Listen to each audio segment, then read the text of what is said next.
नमस्कार, मैं हूं फैज अहमद। स्वागत है आप तमाम दर्शकों का जनतंत्र प्राइम भारत पर। आइए नजर डालते हैं आज की कुछ खास खबरों पर। अल्पसंख्यक कांग्रेस प्रदेश अध्यक्ष शहनवाज आलम ने कहा है कि पूर्व राष्ट्रपति रामनाथ कोविंद का बयान है कि अगर देश में एक चुनाव होता है तो उस पार्टी को लाभ होगा जो केंद्र में सत्ता में है। मोदी सरकार की असली मंशा को सामने ला दिया है। पूर्व राष्ट्रपति कोविंद को मोदी सरकार ने देश में एक चुनाव कराने के लिए बनाई गई कमेटी का अध्यक्ष बनाया है। रामनाथ कोविंद ने कल रायबरेली में मीडिया से यह बात कही थी। कांग्रेस मुख्यालय से जारी प्रेस विज्ञप्ति में शहनवाज आलम ने कहा कि पूरे देश में एक ही साथ केंद्र और राज्यों के चुनाव कराने की योजना पर कांग्रेस ने यही संदेह व्यक्त किया था कि इससे केंद्र और राज्यों के बीच का संघीय संबंध बिखर जाएगा और राज्य केंद्र के अधीन होने लगेंगे। यह स्थिति आगे चलकर केंद्रीय सत्ता के सर्व शक्तिशाली होते जाने में तब्दील हो जाएगी। वहीं यह बहुदलीय ढांचे को भी कमजोर करके देश में दो दलीय व्यवस्था के लिए रास्ता खोल देगा, जो भारतीय लोकतंत्र के लिए घातक होगा। उन्होंने कहा कि पूर्व राष्ट्रपति ने खुद अपने बयान से कांग्रेस के इस संदेह को सच साबित कर दिया।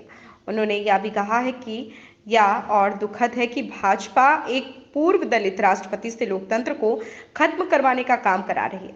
शहनवाज आलम ने कहा कि मोदी सरकार विपक्षी दलों द्वारा शासित राज्यों में राज्यपालों को विधानसभाओं द्वारा पारित विधेयकों पर हस्ताक्षर करने से रोक रही है, जो एक तरह से केंद्र और द्वारा राज्य को नियंत्रित और परेशान करने की कोशिश है।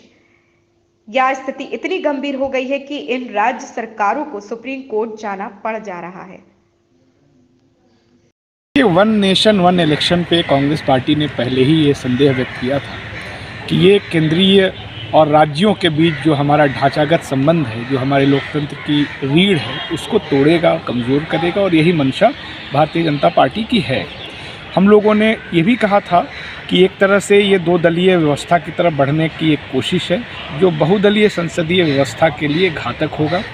भारत में अलग अलग जातियाँ हैं, अलग अलग समुदाय हैं, अलग अलग क्षेत्रीय एस्पिरेशंस हैं, जिसको लेकर के पार्टियाँ बनती हैं।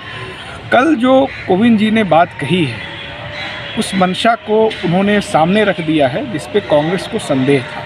कल उन्होंने रायबरेली में कहा कि वन नेशन वन इलेक्शन से उस पार्टी को फ़ायदा होगा जो सत्ता में है, वो चाहे कांग्रेस हो चाहे भाजपा हो।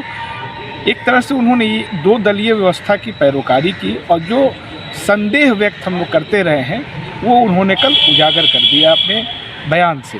तो ये एक खतरनाक मंशा है और सबसे शर्म की बात ये है कि एक दलित समुदाय से आने वाले व्यक्ति को, जो पहले राष्ट्रपति भी रह चुके हैं, उनके ज़रिए लोकतंत्र कमज़ोर करने की कोशिश भारतीय जनता पार्टी कर रही है। वन नेशन वन इलेक्शन हमारे संघीय ढांचे को कमज़ोर करेगा। अभी स्थिति यह है कि जहाँ पे गैर भाजपा दलों की सरकारें हैं, वहाँ जो गवर्नर्स हैं वो उन बिलों पर साइन नहीं कर रहे हैं जो उनके विधानसभाओं से पास करके उन तक भेजी गई हैं। उन राज्यों को सुप्रीम कोर्ट में जाकर के शरण लेनी पड़ रही है। तो एक तरह से राज्यों को नियंत्रित करने की मंशा के तहत ये इलेक्शन का व्यवस्था लाना चाह रही है भाजपा। और खुद कोविंद जी, जिनको कि इस कमेटी का अध्यक्ष बनाया गया है चुनाव रिफॉर्म के लिए, वो खुद उनका कहना इस चीज़ को सामने